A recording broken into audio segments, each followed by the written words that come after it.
281. Dawn huma l-persuni li ttestjaw pożittiv għal coronavirus fit-23 ġimgħa tal-pandemija f'pajjiżna. L-ogħla żieda li qatt kellna f'ġimgħa kemm ilu li feċċ il-virus. Mill-bieraħ llum kellna 31 każ li huwa ġdid u għandna wkoll recovery ta' 54 persuna. Tajjeb ngħidu li fost dawn il-54 persuna li fiequ kellna 44 minnhom li kienu każijiet ta' immigranti. Dan ħabbritu s-Supretendent tas-Saħħa Pubblika, il-Professur Charmaine Gauci, fil-bulettin mediku li qed isir darba f'ġimgħa fid-dawl ta' żieda allarmanti fil-każi pożittivi ta' Covid-19. Il-Professur Gauci attribwixxi dawn l-spikes għal trasmissjoni tal-virus fl-attivitajiet tal-massa. Dak il-cluster li huwa relatat ma' nies li jkunu attendew jew il-clubs li hemm paġfil jew inkella night clubs oħrajn li sal-ġimgħa l-oħra kellna 33 persuna minn dawn u f'dan l-aħħar ġimgħa propju irnexxielna mill-investigazzjoni li għamilna sibna li kien hemm 25 persuna oħra li kienu relatati ma' clusters li kellna minn nies li attendew f'dan il-post.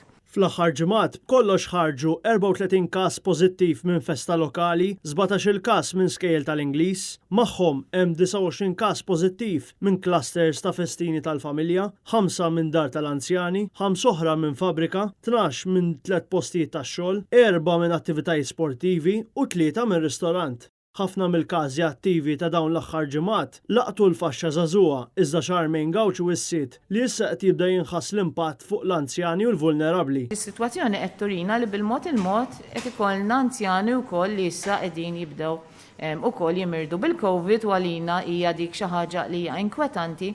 Intant, il-Professur Gauci ta' trendi kont tal-pazjenti rikoverati l-isptar. L-Infectious Diseases Unit f'Mater Dei għandna 5 każijiet. Minn dawn il-każijiet huma stabbli, però għandna anzjan li ilu hemmhekk qiegħed f'kundizzjoni li mhix daqshekk stabbli u qegħdin inkomplu nsegwu s-sitwazzjoni tiegħu. Fl-isptar Boffa hemm 16-il pazjent, filwaqt li fl-isptar St. Thomas hemm 13-il persuna.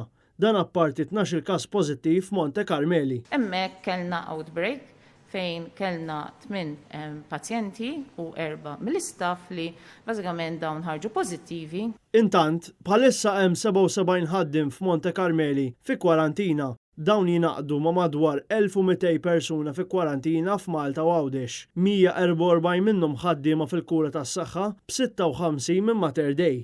Dwar il-ftuħ tal-iskejjel, Charmaine Gauci ammettiet li l-evidenza li fuqhom qed jikkunsidraw iħejju l-protokoll f'Malta huwa limitat ħafna, filwaqt li fuq il-protokolli ta' kif persuna tiġi ddikjarata mfejqa dan inbidel u allura l-perjodu sar abbażi ta' evidenza medika ġdida.